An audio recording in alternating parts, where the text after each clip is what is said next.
Quero passar aqui rapidinho uma mensagem que eu pensei hoje a manhã toda, tá queimando aqui no meu coração e eu quero compartilhar com vocês. No livro de Efésios, existe uma passagem ali no capítulo 6 que muito é pregado nas igrejas, né? Principalmente nas igrejas mais pentecostais, sobre a armadura, né, do Senhor. A armadura de Deus. E assim, essa palavra ela é sempre pregada nesse sentido, para você se revestir da armadura, para você se revestir da armadura, para você se revestir da armadura. E é ótimo, sim, nós devemos realmente nos revestir da armadura de Deus. E é linda essa passagem, mas o que eu quero trazer a atenção de vocês hoje é algo que vai além dessa questão da armadura. E como chegamos até essa parte da armadura? Existe todo um livro antes, né? Cinco capítulos antes deste capítulo específico para chegar nesse finalzinho aí. Mas a minha atenção, eu quero jogar luz, né, nessa parte. Eu quero chamar a atenção para vocês para uma partezinha que eu acordei com ela na minha cabeça, que fala lá no versículo, no capítulo 6 de Efésios, a partir do verso 13, tá escrito assim: por isso, vistam toda a armadura de Deus, para que possam resistir no dia mau e permanecer inabaláveis depois de terem feito tudo. Essa parte, depois de terem feito tudo, isso eu acordei com isso na cabeça, depois de terem feito tudo. Eu já havia lido essa parte, já li ela várias vezes e já fiz algumas anotações, mas hoje eu senti de trazer isso para vocês, compartilhar isso para vocês e chamar essa atenção. O que é esse tudo? Depois de terem feito tudo, o quê? Vocês já pararam para pensar? Isso veio antes daquela parte lá onde fala, né, onde especifica cada parte da armadura. Mas depois de terem feito tudo, o quê? E aí a gente voltando um pouquinho no livro de Efésios, a gente indo lá para o capítulo 4, a partir do verso 17, tem uma instrução aqui no capítulo 4, vai falar sobre a unidade do corpo de Cristo. Então, Paulo está falando aqui sobre as partes do corpo de Cristo, como foi dividido isso, sobre os dons, né? Que uns são apóstolos, outros evangelistas, outros pastores e mestres, tal. Mas lá a partir do versículo 17, tá falando sobre o procedimento dos filhos da luz. E aí vem seguindo uma série de conselhos que Paulo dá para a igreja de Efésios de como proceder como filhos da luz, ou seja, como você cristão deve proceder por ser um cristão. Então fala um pouco sobre os deveres conjugais, sobre a vida em comunidade, sobre os deveres dos pais e dos filhos. E a partir de todos esses conselhos que Paulo dá para a igreja de Éfeso, e hoje podemos trazer para os dias de hoje esses conselhos, depois de colocar em prática todos esses conselhos, né? Seguir essas instruções, aí Paulo fala: finalmente, fortaleçam-se no Senhor e no seu forte poder. Vistam toda a armadura de Deus para poderem ficar firmes contra as ciladas do diabo.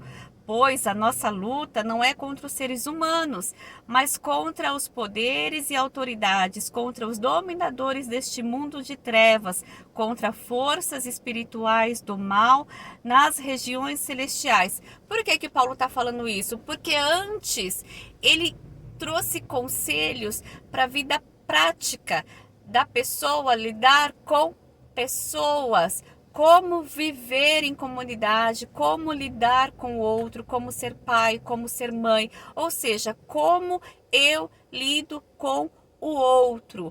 Todos os conselhos que Paulo trouxe aqui se trata disso. E aí te dá esse entendimento, olha, a sua luta não é contra esse outro aí que você está preocupado, contra o seu marido, contra o seu filho, contra o governante, não é contra o seu patrão, a sua luta não é contra a carne, Então eu te ensino como viver com essas pessoas e te lembro, olha, sua luta não é contra eles, tá bom?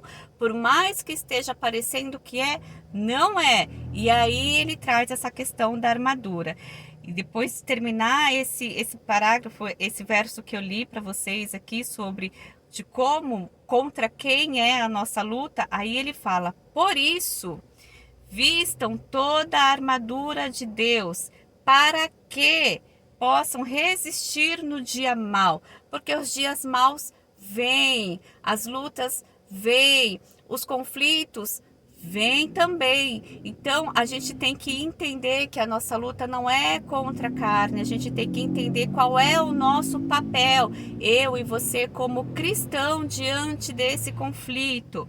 A partir daí sim,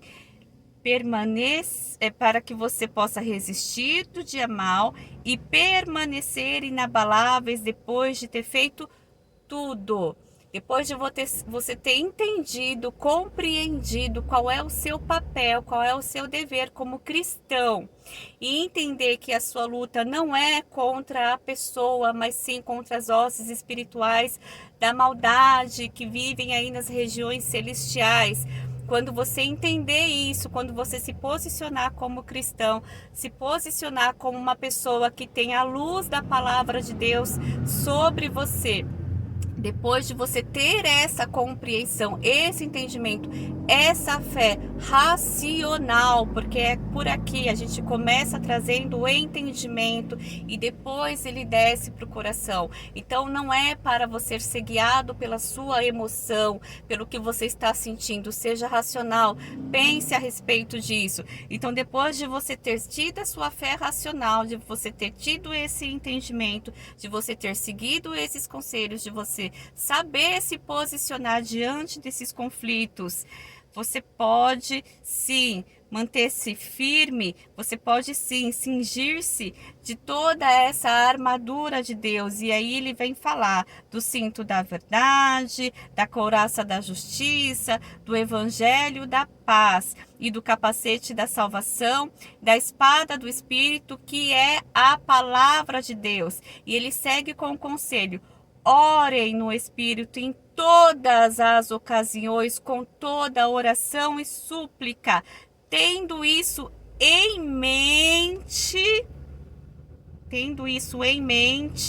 não sendo guiado pela emoção, mas tendo isso em mente, estejam atentos e perseverem na oração por todos os santos. E ele fala mais uma vez: ore. E aí ele pede para que ore por ele. Gente, o que eu quero compartilhar com vocês é isso. Existem conselhos práticos, coisas que dá para a gente entender, a gente precisa entender com a nossa mente esses conselhos práticos para nós cristãos, como viver no dia a dia, assim a gente poder exalar e mostrar o evangelho de Cristo mesmo que sem palavras.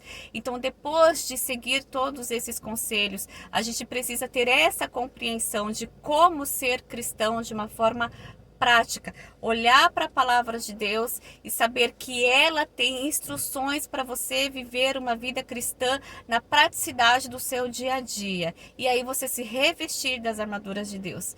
Seja um cristão com uma fé racional. Pratique o cristianismo. Pratique os conselhos deixados por Deus na sua palavra. Para isso você precisa ter conhecimento da palavra de Deus. É isso que eu gostaria de compartilhar com vocês hoje. Muito obrigada. Preciso ainda gravar um vídeo falando sobre outras coisas, mas neste momento é só isso. Um beijo, fiquem com Deus.